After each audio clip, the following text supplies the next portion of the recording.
Good morning and welcome back to the morning show. I'm Lindsay and joining me today is Zoe. Today is February 11th. Students interested in being on the musical stage crew must visit or contact Mr. Logan by tomorrow to receive the paperwork to join. The choir will be taking a trip to New York City in November of 2025. Come to the informational meeting March 3rd at 5:30 p.m. in the high school band room to learn more. Don't miss your chance to own the ultimate keepsake of the 2025 school year, our 142-page yearbook. Visit jagyearbook.org to order yours. Congratulations to the Lady G-Men Bowlers on finishing second at today's sectional championships.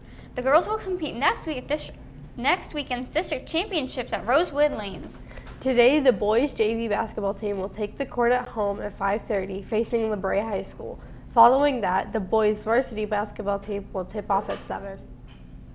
On Wednesday, both the boys and girls varsity bowling teams will be in action at Freeway Lanes going up against La Brea High School at 4 p.m. On Friday evening, the boys junior varsity basketball team will be on the road taking on Champion High School at 5:30, followed by the boys varsity basketball game at 7, also at Champion. On Saturday, the boys basketball team will host Wyndham High School at home at 5:30, followed by the varsity game at 7. Wear your End Childhood Cancer shirts to the game. In postseason winter sports news, Friday brings a busy day for our teams. The girls' varsity bowling team will be competing at the MVAC tournament at home starting at 10 a.m. Wrapping up the week on Saturday, the boys varsity bowling team continues the MVAC tournament at home with match starting at 1. Meanwhile, the girls varsity basketball team will travel to Wycliffe to compete in the OHSAA sectionals with the game starting at 7.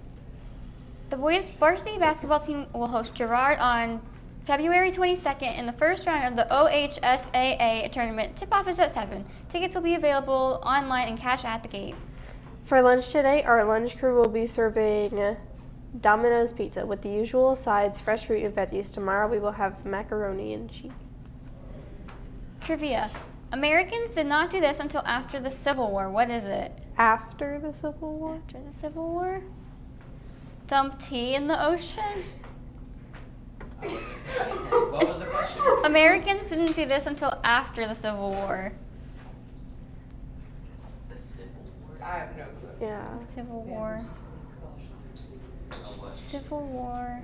Is it going to be something like really random? Or is it? Wait, Civil War was the one that abolished slavery, right? Yes. Yes. No food. So it has to do with food. Well, that wasn't my guess. What's the trivia question? Americans didn't do this until after the Civil War. Americans didn't what? Dude. This until after the Civil War. And it's something with food. Eat ketchup. Eat bananas. A bit of research shows that although bananas were in the Americas hundreds of years before the Civil War, but they do not appear to have been widely eaten in the U.S. until after the war. The more you know. Please stand for the pledge or pause for a moment of reflection. I pledge allegiance to the flag of the United States of America and to the republic for which it stands, one nation, under God, indivisible, with liberty and justice for all. Make it a great